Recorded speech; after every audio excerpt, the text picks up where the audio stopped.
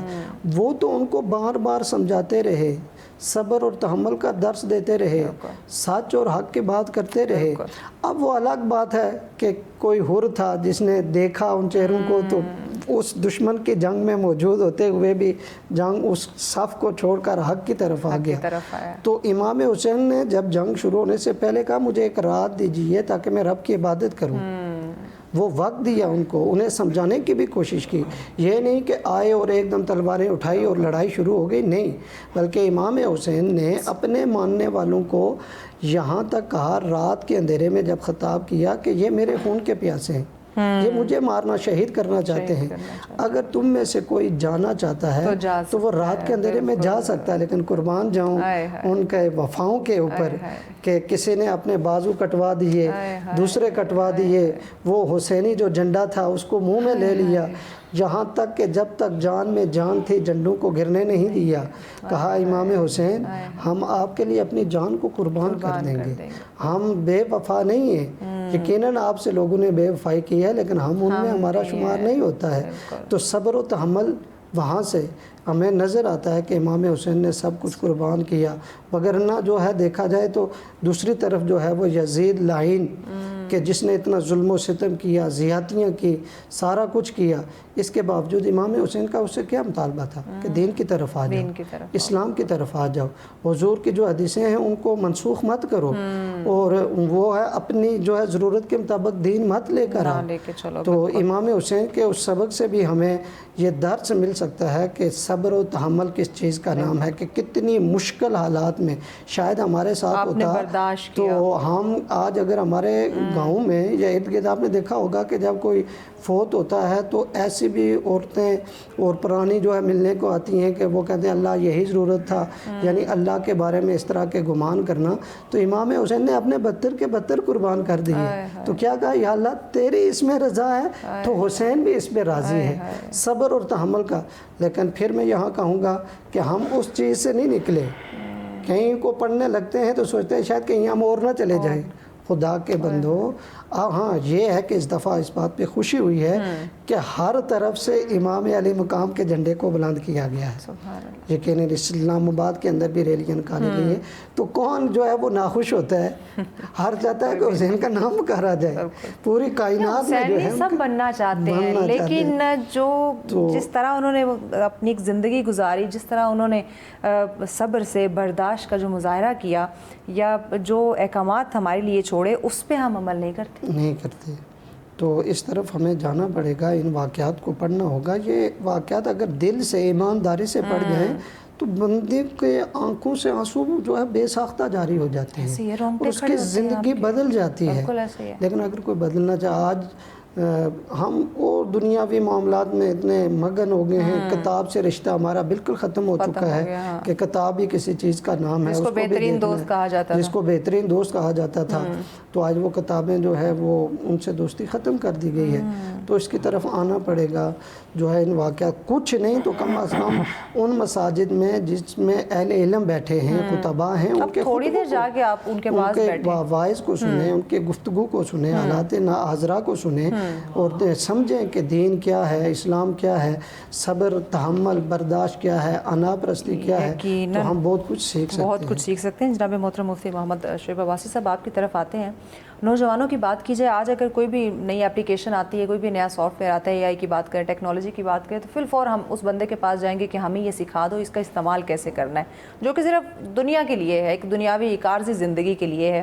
جس چیز نے ہماری آخرت کو سنوارنا ہے, ہمیں جو ہے وہ پل صراط جس کی وجہ سے ہم جو ہے وہ کراس کر سکتے ہیں, پار کر سکتے ہیں, ان چیزوں کے لیے ہم جو اہل علم ہیں، جو آپ جیسے محترم ہیں، علماء کرام ہیں، ان کے پاس جا کے بہت نہیں تو آدھا گھنٹہ بھی ہم کیوں نہیں بیٹھتے، ہمارے نوجوان کیوں نہیں بیٹھتے؟ اگر کسی چیز کو لے کے کوئی کنفیوژن ہے، اسلامی پوائنٹ آف ویو سے کچھ پوچھنا چاہتے ہیں، تو کیوں وہ ٹاپک لے کے نہیں جاتے کہ اس پہ محترم ہمیں جو ہے ہمیں گائیڈ کر دیں، ہماری رہنمائی فرما دیں؟ کیوں نہیں؟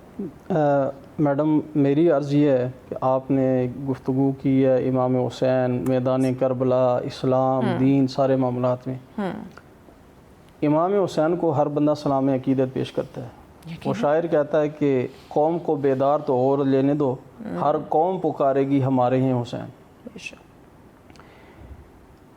امام علی مقام امام حسین رضی اللہ تعالی عنہ، آپ نے میدان کربلا میں تلوار کیوں اٹھائی؟ سوال پیدا ہوتا ہے۔ حضور نبی رحمت صلی اللہ علیہ وسلم ظاہری وصال فرما گئے، صحابہ کرام کا دور آیا، خلافت راشدہ آئی، امام حسین نے تلوار نہیں اٹھائی، تابع رہے کہ معاملات دین جو ہیں وہ ٹھیک چل رہے ہیں، دین پھیل رہا ہے، دین پہ عمل ہو رہا ہے۔ اب وہ وقت آ چکا ہے کہ جب اسلام اور دین کو نقصان پہنچایا جا رہا تھا، تو امام علی مقام امام حسین رضی اللہ تعالی عنہ مد مقابل کھڑے ہو گئے۔ سر کٹ سکتا ہے لیکن تمہاری بیعت نہیں ہو سکتی، نہیں ہو سکتے، تمہارے ہاتھ میں ہاتھ نہیں دیا جا سکتا۔ اب اگر ہم بنیاد دیکھیں، اسلام اس چیز کی اجازت دیتا ہے آپ ریاست کے خلاف عمل نہ کریں، ریاست اگر ناحق ہے آپ اپنی آواز کو بلند کریں، ڈٹ جائیں آپ، ٹھیک ہے جی۔ اس کے بعد اب آپ کا معاملہ پورا ہو گیا۔ اگر آپ اس کے مقابلے میں جاتے ہیں تو یہ عزیمت کا راستہ ہے، یہ افضل راستہ ہے، یہ اعلیٰ راستہ ہے۔ ادنا کیا ہے؟ آپ خاموش ہو جائیں، برداشت کر رہے ہیں آپ، اب عمل تو ہو نہیں ہو رہا ہے، جو سکتا، زیادتی آپ نے جو کہنا تھا سو کہہ دیا۔ نبی رحمت صلی اللہ علیہ وسلم کا فرمان بھی ہے کہ برائی ہو رہی ہے، طاقت، ہاتھ کی طاقت ہے اسے روکیں، بالکل، زبان کی طاقت ہے اسے روکیں۔ ادنا درجہ کیا ہے کہ دل سے اسے برا جانے۔ کیا ایک خوبصورت اسلام ہے، کتنا خوبصورت۔ امام علی مقام امام حسین رضی اللہ تعالیٰ عنہ، آپ کے پاس راستے موجود تھے، آپ اسے جناب زبان کس سے بھی کہہ سکتے تھے برا بلا، آپ دل میں بھی اسے برا بلا کہہ سکتے تھے، لیکن امام علی مقام امام حسین نے عزیمت کا راستہ چنا، افضل راستہ چنا، اعلیٰ راستہ چنا، اور اس راستے پر چل کے لوگوں کو بتا دیا کہ میں نے محمد الرسول اللہ سے دین سیکھا ہے، میں محمد الرسول اللہ کا نواسہ ہوں، شریعت محمدی کا میں خادم ہوں، لہٰذا میں اپنی جان جو ہے وہ قربان کر سکتا ہوں، اپنی اولاد کو قربان کر سکتا ہوں، 6 ماہ کا ننھا علی اصغر قربان کر سکتا ہوں، علی اکبر کی جوانی جو ہے وہ قربان کر سکتا ہوں، حضرت قاسم کو قربان کر سکتا ہوں، حضرت اون و محمد کو قربان کر سکتا ہوں، اپنے بھائیوں کو، بھتیجوں کو، اپنے بھائی کی امانت کو۔ لیکن ظلم کے خلاف، ظلم کے سامنے جو ہے جھکوں گا نہیں۔ اچھا مفتی صاحب، ہمیں ایک بریک لینی ہے معذرت کے ساتھ، یہیں سے ہم آپ کی بات کو کنٹینیو کریں گے۔ آپ دیکھ رہے ہیں سچ سویرا، آج کا ہمارا ٹاپک جس پہ ہم ڈسکشن کر رہے ہیں، اسلام میں رواداری سے کیا مراد ہے، کیا خوبصورتی کے ساتھ ہمارے مہمان اس پہ گفتگو فرما رہے ہیں۔ جی جناب محترم مفتی محمد شعیب عباسی صاحب، آپ اسے ہم بات کر رہے تھے، واقعہ کربلا کا آپ ذکر کر رہے تھے۔ جی، امام علی مقام امام حسین رضی اللہ تعالیٰ عنہ، میں عرض کر رہا تھا کہ آپ نے قربان کیا سب کچھ، لیکن جہاں پر اسلام کا نقصان ہو رہا تھا، دین کا نقصان ہو رہا تھا، وہاں پر خاموش نہیں رہے، عزیمت کا راستہ چنا، عزیمت کے راستے پر آپ عمل پیرا ہوئے، اور اعلیٰ راستہ، افضل راستہ چن کر دنیا کو بتا دیا، دنیا والوں یاد رکھنا ہم محمد رسول اللہ کے نواسے ہیں، ہم محمد رسول اللہ کے نواسے ہیں، شریعت محمدی کے خادم ہیں، لہذا دین کی خاطر ہم اپنی جان تو قربان کر سکتے ہیں، لیکن دین پر آنچ نہیں آنے دیں گے، دین کے جھنڈے کو گرنے نہیں دیں گے۔ اس لیے کہتے ہیں کہ اسلام زندہ ہوتا ہے ہر کربلا کے بعد۔ اب امام حسین، امام علی مقام، آپ کے جان نثار جو ہیں، آپ ان کی زندگیوں کو پڑھیں، کتنا ظلم و ستم ہوا، برداشت کیا، صبر کیا، لیکن دین کے راستے کو نہیں چھوڑا، اللہ دین کے راستے کو نہیں چھوڑا، اور یہی کامیابی ہے دنیا و آخرت میں۔ اگر ہم 10 محرم الحرام یوم عاشور جو ہے ہم اس کو دیکھیں تو وہ دن بڑی فضیلتوں والا ہے، یعنی اب یہ پروگرام تو اس کی نسبت سے نہیں ہے، لیکن اب وہ بات آ گئی ہے ذہن میں کہ ہے تو بڑی فضیلت، بڑے کارنامے ہوئے، حضرت آدم علیہ السلام آئے، آپ کی توبہ قبول ہوئی، آپ واپس کے، یہی عاشور کا دن ہے۔ قوم موسیٰ کو فرعون سے نجات ملی، فرعون جو ہے وہ اپنے لشکر کے ساتھ تباہ و برباد ہوا، یہی یوم عاشور کا دن تھا۔ بے شمار کشتی نوح جو ہے وہ کنارہ لگی، یہی عاشور کا دن تھا۔ حضرت یونس علیہ السلام مچھلی کے پیٹ سے آزاد ہوئے، یہی، یعنی بے شمار۔ لیکن آپ دیکھیں نا، تاریخ ہمیں یہ بتاتی ہے، جب 10 محرم الحرام کو امام علی مقام امام حسین رضی اللہ تعالیٰ نے اللہ کی بارگاہ میں اپنی قربانی کو پیش کیا، اپنے اہل و عیال کو پیش کیا، اس کے بعد جب یوم عاشور کا 10 محرم الحرام کا نام لیا جاتا ہے تو ہر بندے کے ذہن میں واقعہ کربلا برپا ہو جاتی ہے۔ بالکل ایسے ہے، باقی جو معاملات ہوئے ہیں وہاں پر ذہن نہیں جاتا۔ میدان کربلا میں کہ اس دن میں، یوم عاشور کے دن میں، نواسہ رسول پر، خانوادہ رسول پر، سبط رسول پر بڑا ظلم و ستم ہوا، لہذا اللہ کی بارگاہ میں ان کی قربانی اتنی مقبول ہوئی کہ جس کو بیان نہیں کیا جا سکتا۔ آپ نے فرمایا، میری ایک چھوٹی سی دوسرا آپ نے فرمایا جدید دور کا، میں اس کو تھوڑا سا ٹچ کرتا ہوں کہ آپ کہتے ہیں کہ ہمارے پاس، اب علامہ صاحب نے بیان فرمایا، ہمارے پاس ایک ہفتے میں دن ہوتا ہے جسے ہم جمعۃ المبارک کا دن کہتے ہیں، واعظ و نصیحت کے لیے، باقی تو آئے لوگ نمازیں پڑھی اور چلے گئے، کہیں درس ہوتا ہے 5-7 منٹ کا، کہیں نہیں ہوتا۔ ایک دن ہے مختص، جمعۃ المبارک، عظیم دن ہے، مبارک دن ہے، برکتوں والا، اللہ کی بارگاہ میں مقبول دن ہے جمعۃ المبارک۔ اب امام خطیب واعظ و نصیحت کر رہا ہے منبر رسول پر بیٹھ کر، لوگوں کو قرآن و سنت بیان کر رہا ہے، لیکن افسوس کی بات ہے کہ سننے والے لوگ نہیں بلکہ وہ خالی دیواریں ہیں، وہ مسجد کی خالی چٹائیاں ہیں، وہ مسجد کی خالی قالینیں ہیں، کوئی سننے والا نہیں ہے۔ اب جب سننے والے نہیں ہیں تو پھر لوگوں کو دین کیسے جو ہے وہ آئے گا، لوگ اس پہ عمل کیسے کریں گے؟ میں نے کہا کہ ہمارے معاشرے میں یہ بیماری بن چکی ہے، لوگ یہاں تک کہہ چکے ہیں کہ بس 2 فرض پڑھیں اور نکل جائیں، باقی نماز پڑھنے کی ضرورت نہیں ہے۔ ہم دنیا کے معاملات میں کسی کا کام کرے، اپنے کام سے ایکسٹرا کام کرتے ہیں کہ مالک کی نظر میں ہماری عزت بڑھ جائے، لوگوں کو خوش کرنے کی ہر ممکن لوگوں کو خوش کرنے کی، احترام اس کی جو ہے وہ نظر میں میرا بڑھ جائے، لیکن اللہ کی بارگاہ میں باقی نماز کو ہم چھوڑ رہے ہیں، رسول اللہ صلی اللہ علیہ وسلم کی سنت مبارکہ کو چھوڑ رہے ہیں، نوافل کو چھوڑ رہے ہیں جو مقبول ہیں اللہ کی بارگاہ میں۔ تو جب ایک بندہ، جب ہمارے معاشرے میں ہمارے لوگ اپنے عالم کے پاس دین کے مطابق پوچھنے نہیں آئیں گے، سننے نہیں آئیں گے، عمل کیسے کریں گے، ان کو دین کا پتہ کیسے چلے گا؟ نئی ٹیکنالوجی آئی ہے، اے آئی کا دور ہے، بالکل اسلام منع نہیں کرتا، آپ اس کو سیکھیں، آپ اس کو سیکھیں، اپنا ہنر اس میں استعمال کریں، لیکن دین کو ساتھ لے کر چلیں، اسلام کو بھی سیکھیں۔ اچھا، ہم نے دونوں کو الگ الگ کر دیا، جی، آج ہمیں یہ دنیاوی اور دینی تعلیم کو الگ کر دیا ہم نے۔ اب معاشرے میں اب کیا کہا جاتا ہے، یہ جو مولویوں کا کام ہے، ہم تو جناب سائنس پڑھیں گے، یہ بھائی قرآن، یعنی مدارس والوں کو ہم نے بالکل الگ کیٹیگری میں رکھ دیا۔ جی، میں وہی عرض کر رہا ہوں کہ قرآن سے بڑی کون سی سائنس ہے؟ قرآن پاک ساری تعلیمات بیان فرماتا ہے۔ یہ جو سائنسدان ہے، یہ جو ٹیکنالوجی آ رہی ہے، جو انوویشنز آ رہی ہیں، یہ وہ انگریز اسی کتاب کو پڑھ رہے ہیں، اسی قرآن کو پڑھ رہے ہیں، اس پہ عمل کرتے ہیں، تو وہ کہاں پہنچ گئے؟ آج ہماری ناکامی کیوں ہے کہ ہم نے پڑھنا بھی چھوڑ دیا، عمل کرنا بھی چھوڑ دیا، اور ہم نے یہ کہہ دیا کہ یہ مولوی جو ہے، یہ دین جو ہے یہ مولویوں کا دین ہے۔ جی، ہم آزادی چاہتے ہیں، یاد رکھیے گا اسلام نے آزادی دی ہے، اسلام نے منع نہیں فرمایا، لہذا ہمیں یہ جو ہم ناکامی کے راستے پر ہیں نا، ہماری وجہ یہ ہے کہ ہم نے اس کو سیکھا ہی نہیں ہے، ہم نے پڑھا ہی نہیں ہے۔ اور دوسری بات میں اس میں یہ کوٹ کرنا چاہوں گا، شروع میں بھی بات کی تھی کہ دین اسلام بڑا خوبصورت اور آسان دین ہے، بہت آسان، سختی وہ آپ پہ نہیں کرتا۔ قرآن پاک میں ہے کہ آپ جناب کسی کو تلوار کے زور پر مسلمان نہیں بنا سکتے، سورہ بقرہ کی آیات ہیں کہ تم تلوار لے کر کس کے سر پہ کھڑے ہو جا مسلمان ہو جا، کلمہ پڑھو، نہیں، اسلام کہتا ہے ایسا نہیں کرنا جب تک وہ اپنے دل و دماغ سے اسلام کو خود تسلیم نہیں کرتا۔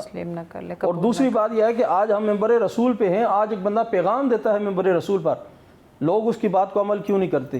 ہمارے معاشرے میں اس یہ جو لفظ ہے نا مولوی کو، اس لفظ سے مولوی کو، لفظ سے علماء کو ایک عجیب نظر سے دیکھا جاتا ہے۔ آپ مجھے بتائیں کہ میں، علامہ صاحب ایک بات واضح نصیحت کر رہے ہیں منبر رسول پر بیٹھ کر، اس کی فضیلت اپنی جگہ، منبر رسول کی، ٹھیک ہے جی، اس کی فضیلت اپنی جگہ، لیکن آگے جو 10 بندے بیٹھے ہیں وہ جاگیردار ہیں، وہ سردار ہیں، وہ وڈیرے ہیں اور ہماری جناب معاملی معاملات ان کے کیا ہیں 15-20 ہزار روپے ہم تنخواہ لینے والے ہیں.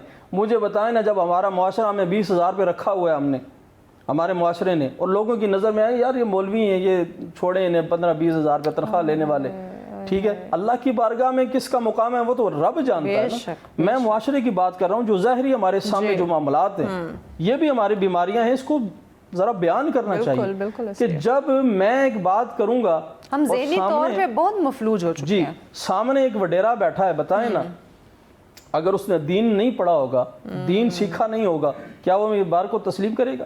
بالکل نہیں, کبھی ہو ہی نہیں سکتا. بھائی اس کے اندر انا پرستی ہے, اس کے اندر میں ہے, اس کے اندر مال و دولت کا وہ نشہ ہے. وہ کہے گا بھائی یہ مولوی صاحب چھوڑیں جی ان کی بات کو چھوڑیں, میں خود بڑا ہوں. تو اسی چیز کو تو ہم نے اوبویسلی ختم کرنا. جی جناب محترم پروفیسر محمد عرفان صاحب آپ کی طرف آتے ہیں.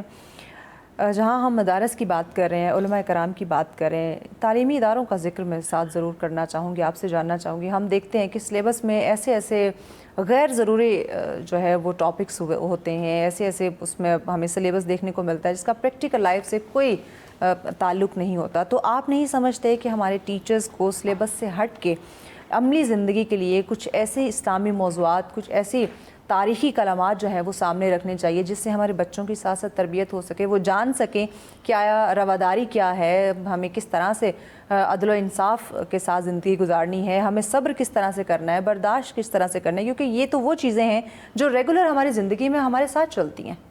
جی جس طرح آپ نے بتایا بالکل اس چیز کی انتہا درجے کی کمی ہے, کیونکہ میں کالج سے ریلیٹیو ہوں اور وہاں پڑھانا جانا آنا ہوتا ہے.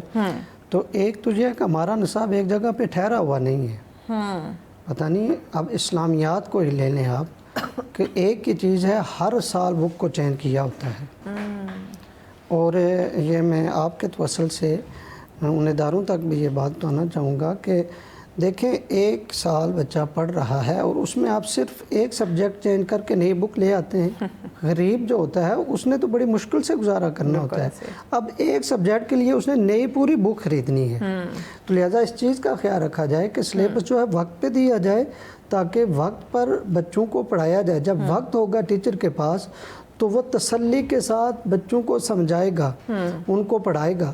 جب سلیبس ہی ہمارا 3 ماہ 4 ماہ 6 ماہ رہتے ہوں گے تو آئے گا تو پھر بچے کو وہ کیا پڑھائے گا, کیا سمجھائے گا؟ اس نے تو بس آگے دوڑ پیچھے چھوڑ والی بات کرنی ہے. یہ سلیبس مکمل ہو گیا تو اس طرف ہمیں توجہ دینی چاہیے ہمارے تعلیمی اداروں کو کہ جو ہے وہ وقت پر اگر وہ کوئی سلیبس آ جائے تاکہ وقت پر بچوں کے پاس وقت ہو اور ٹیچر بھی جو ہے وہ پوری ایمانداری کے ساتھ وہ ان کو سمجھائے اور بتائے کہ یہ جو موضوع ہے اس پر جو ہے وہ قرآن و حدیث کیا کہتا ہے, اور پھر اس کا ٹیچر یقیناً مطالعہ کر کے آئیں گھر سے اور اس کے متعلق جو جتنے بھی جو موضوع واقعات ہیں یا کوئی اس طرح قرآن و حدیث میں وہ ان کو سامنے کلاس میں بیان کیا جائے. تو اس سے یہ ہوگا کہ بچوں کے اندر جو ہے وہ مزید جو ہے وہ بہتری آئے گی. اچھا یہاں پہ ایک اور چیز میں ایڈ کرنا چاہوں گی, کیونکہ مختلف پروفیسرز آپ کی طرح آتے ہیں, ٹیچرز ایجوکیشنسٹ آتے ہیں ہمارے پروگرام میں, ہم ان سے یہ میں سوال ضرور کرتی ہوں اسلامی پوائنٹ آف ویو سے یا دیگر ہمارے جو موضوعات ہوتے ہیں, ہم ان سے پوچھتے ہیں کہ جو ہمارے دنیاوی جو ایک سوسائٹی کے اندر جو پریکٹیکل جس طرح ہم نے زندگی گزارنی ہے, جو ضرورت کی ہماری چیزیں ہیں, وہ آپ کلاس میں کیوں نہیں بچوں کو بتاتے؟ جس طرح ہم یہ صبر کی بات کر رہے ہیں, برداشت کی بات کر رہے ہیں, غصے کو کنٹرول کرنے کی بات کر رہے ہیں, اس کو آپ جنرلی اس کو آپ ایلیبوریٹ کر لیں یا قرآن و سنت کی روشنی میں کر لیں.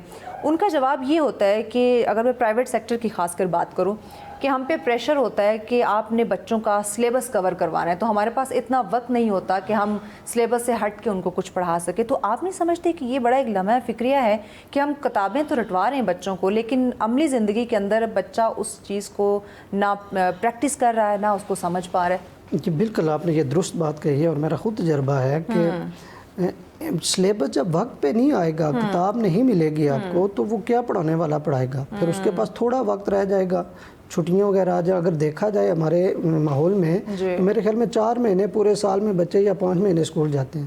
اس دفعہ تو زیادہ چھٹیاں ہوئی ہیں. ہاں تو حساب ابھی تو میرے خیال میں 3 مہینے, ابھی وہ آن لائن والا نظام شروع ہو گیا ہے, تو وہ بھی بس والدین نہیں پڑھانا, یہ ہے کہ اسکول نے سال کے بعد سند دینی ہے, پیپر میں بیٹھانا ہے. تو وقت کی قلت ہے. اب جو دوسرے ادارے ہیں, جو پرائیویٹ ادارے ہیں, وہ تو اب پورا کام لیں گے. انہوں نے پیرنٹس کو جواب دینا ہے, جی آپ کا سلیبس مکمل نہیں ہے تو آپ اتنا عرصہ کیا کرتے رہیں. اب جو ہوگا ادارے کا انچارج ہوگا, اس نے کہنا ہے جی کہ آپ اس کو مکمل کریں تاکہ ہم اس کے پیپر ایگزام آ رہے ہیں وہ لے سکیں.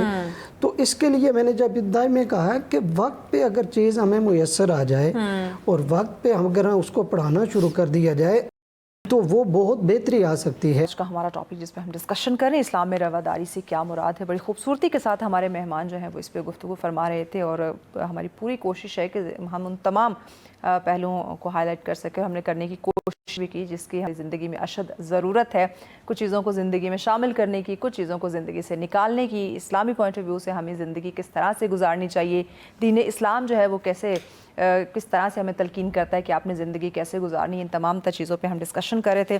جی پروفیسر صاحب, آخری ہمارا سیگمنٹ ہے, کچھ ہی منٹس ہوں گے تو میں چاہوں گی کہ آپ اپنی بات مکمل کریں, پھر ہم آگے بڑھتے ہیں. جی, تو اس کے لیے یہ کہ وقت ہونا چاہیے ٹیچر کے پاس بھی اور جو طالب علم اسٹوڈنٹ ان کے پاس بھی. اچھا پروفیسر صاحب, وقت کی آپ نے بات کی, ہم اسکرولنگ کے لیے ہمارے پاس بڑا وقت ہے, کچھ سیکھنے کے لیے کیوں نہیں ہے؟ سیکھنے کے لیے نہیں ہے. نہیں, وہ تو آپ کی بات 100% ٹھیک ہے, لیکن جیسے آپ نے بات کی ہے کہ ہمارا بچہ اسکول جاتا کتنا ٹائم ہے. اگر سب یہ جو بنانے والے ہیں یہ سر جوڑ کے بیٹھیں اور حساب لگائیں, ہفتہ اتوار کی ان کی چھٹی ہوتی ہے تو پورے سال کے دن نکالنے, چھٹیاں نکالنے, میرے خیال میں 4 ماہ بچے نہیں اسکول جا رہے ہیں. اب 4 ماہ کے اندر بچے کو ایک تو نہیں ہے نا کہ ایک اسلامیات پڑھا رہا ہے یا اسلام کے متعلق جو اسباق ہیں وہ پڑھا رہے ہیں, بلکہ وہ اور بھی پڑھانے ہیں, بچوں نے آگے بڑھنا ہے. تو اس لیے وقت تو ہوگا تو یہ تمام چیزیں جو ہے, اس لیے چھٹیوں کے جو ہے اس میں سلیبس کی بات ہو رہی ہے تو علامہ صاحب یہ بھی فرما رہے ہیں. دیکھیں, جو تیار کرنے والے ہیں نا جی, جو ہم تک یہ سارے چیزیں پہنچانے والے ہیں, جب ان کے نظریات ٹھیک نہیں ہوں گے تو ہم کیسے ٹھیک ہوں گے؟ ہم نے آگے کیسے اس چیز کو پہنچانا ہے؟ بالکل ایسے. آج جو تعلیم ہے نا, بیسیکلی سچی جو بات ہے, وہ تعلیم لوگوں کو رائے راست پر لانے سے زیادہ ہے ہمارے لیے پیسہ جو ہے بزنس زیادہ بن چکا ہے. کہ ہم نے پیسہ, ہر سال سلیبس کیوں چینج ہوتا ہے؟ یہ بزنس ہی ہے. ہم نے پیسہ کمانا ہے, ہر سال نئی بکس دینی ہے, نئی کاپیاں دینی ہے. آپ پرائیویٹ اسکول میں دیکھیں نا, آپ یقین جانے کہ عام مڈل کلاس بندہ وہاں پر اتنا مشکل ہے کہ جس کی انتہا نہیں ہے. اب میں بتاؤں, میرا خود بیٹا ہے چھوٹا, وہ پڑھتا ہے, اللہ اسے سلامت رکھے. ہر مہینے کے بعد, ہر ماہ کے بعد کچھ نہ کچھ نیا معاملات ہوتے ہیں. پیسے جمع کروائیں جی, یہ اس کے پیسے ہیں, یہ فلاں کے پیسے ہیں, سلیبس چینج ہو چکا ہے جناب, اب سال گزر گیا ہے, نئی بکس لینی ہے, نئی کاپیاں لینی ہیں. یہ کیا ہے؟ کیوں ہم نے اس لوگوں کو دین سے دور کرنے کی ہم کوشش کر رہے ہیں؟ لہذا ہم نے اپنی بات ایونٹس کے اندر ہم نے مفتی صاحب بچوں کو, نوجوانوں کو الجھا دیا ہے. کبھی کوئی ڈے ہم سیلیبریٹ کر رہے ہیں, کبھی کسی نام پہ کوئی ہم ایونٹ جو ہے وہ شروع کر دیتے ہیں, تو بچوں کو ہم نے ڈیفرنٹ ایکٹیویٹیز میں انگیج کر دیا ہوا ہے. کرنا چاہیے, یہ تو ٹھیک ہے, لیکن ہم دیکھیں کہ وہ ہماری ایکٹیویٹی ہے کیا وہ دین اسلام کے مطابق فائدہ مند ہے؟ اگر ہے تو بہتر ہے, اگر نہیں ہے تو پھر اہم خواہ مخواہ لوگوں کو تنگ کرنا, لوگوں کو پیسہ ضائع کرنا, لوگوں سے پیسے نکلوانے. دین اسلام کیا کہتے ہیں, مینگو ڈے, ایپل ڈے, یہ ڈے منائے. اسی کی جگہ اگر ہم جو شخصیات جنہوں نے اسلام دین کی خاطر اپنی قربانیاں پیش کی ہیں, ہم اپنے بچوں کو پڑھائیں نا, محمد بن قاسم کا بتائیں نا, امام علی مقام امام حسین کی شہادت کا بتائیں نا, ٹھیک ہے جی, باقی سارے معاملات ہیں, شجاعت حیدر کرار کا بتائیں نا, عدل فاروق اعظم کا بتائیں نا, صداقت صدیق اکبر کا بتائیں نا, سخاوت عثمان ذو النورین کا بتائیں نا. یہ سارے معاملات ہیں. رسول اللہ کو اسوہ حسنہ بتائیں نا. ہماری بکس میں اگر آج اللہ نے ہمیں توفیق دیا, ہم نے مارکہ حق سر کر لیا, کامیابی ہو گئی, وہ ہماری بکس میں آ سکتا ہے, تو رسول اللہ کا فرامین کیوں نہیں آ سکتے؟ صحابہ کی جو زندگیاں ہیں, جن لوگوں نے اسلام اور لشکر اسلام کو لے کر سر بلندی کی طرف گئے ہیں, وہ کیوں نہیں آ سکتے؟ ہمارے بچے کیوں نہ واقف ہیں ان سے؟ اس لیے کہ ہمارے وہ بکس میں وہ چیزیں ہی نہیں ہیں. اور ہر سال نئی بکس لے کے آنا, صحیح معاملات کرنا, چھوٹے سے سبجیکٹ کے طور پہ اس کو ایک جو ہے وہ ایڈ کر دیا جاتا ہے, لیکن مکمل اس میں تفصیل یا ڈیٹیل موجود نہیں ہوتی. آپ بتائیں نا, چھوٹا بچہ کیا سمجھے گا؟ ناسمجھ بچہ ہے. جب جیسے ہم ایک چیز, دنیا کی چیز اس کے سامنے اچھی طرح پیش کرتے ہیں, پکچر لگی ہوتی ہے, نام لکھا ہوتا ہے, فوائد اس کے لکھے ہوتے ہیں, تو یہی معاملہ دین کے مطابق یہ کیا جائے نا, تو انشاءاللہ یہ. لہذا ہمارے جو سربراہان ہیں, انہیں چاہیے کہ اب نظریات عقائد درست فرمائیں, نظریات اچھے رکھیں, اس ملک کے خداداد پاکستان کی سربلندی کے لیے اس میں اسلام کے نام پہ یہ ملک بنا ہے نا، تو بتائیں اس میں کہاں ہمیں وہ اسلامی تعلیمات ملتی ہیں؟ معاشرے کی بہتری کے لیے جب یہ ان کے نظریات اچھے ہوں گے تو یقیناً نیچے والے خود بخود اچھے ہو جائیں گے۔ بالکل پروفیسر صاحب، ذکر جو ہے وہ شروع ہو گیا، اسلام کے نام پہ یہ ملک جو ہے اس کی بنیاد رکھی گئی ہے، تو عدل کی بات کرے، انصاف کی بات کرے، باقی چیزوں کو آپ چھوڑ دیں، جو صبر برداشت یہ وہ ان کو آپ چھوڑ دیں، اب عدل و انصاف کو ہی لے لیں۔ اسلام میں تو عدل و انصاف پہ تو بڑا زور دیا گیا ہے، لیکن اسلام کے نام پہ یہ بننے والا ملک، اور اس میں تو ہمیں کہیں یہ چیزیں نظر نہیں بالکل عدل و انصاف جہاں عدل نہیں کیا جاتا وہ لوگ، وہ ملک اور وہ قومیں تباہ و برباد ہو جاتی ہیں، اور وہی حال ہمارا ہے۔ تو قرآن کریم کہتا ہے کہ ان اللہ یأمر بالعدل والاحسان، کہ اللہ تعالیٰ تمہیں حکم دیتا ہے کہ تم عدل کرو، انصاف کرو۔ یہاں غریب کے لیے قانون اور ہے، امیر کے لیے کچھ اور ہے۔ بالکل ایسا ہی ہے، اور یہ اگر پیچھے چلے جائیں تو یہ عرب کے جو اولاد جو تھے ان کا بھی یہی قانون تھا، غریب کرتا تو اسے پکڑا جاتا تھا، امیر کرتا تو اسے چھوڑ دیا جاتا تھا۔ اچھا، یہی انصاف کے حوالے سے میں چاہوں گی کہ آپ صلی اللہ علیہ وسلم کے جو ایگزامپلز ہیں نا، آپ وہ ضرور کوٹ کریں جو اپنی بیٹی کے لیے انہوں نے فرمایا تھا۔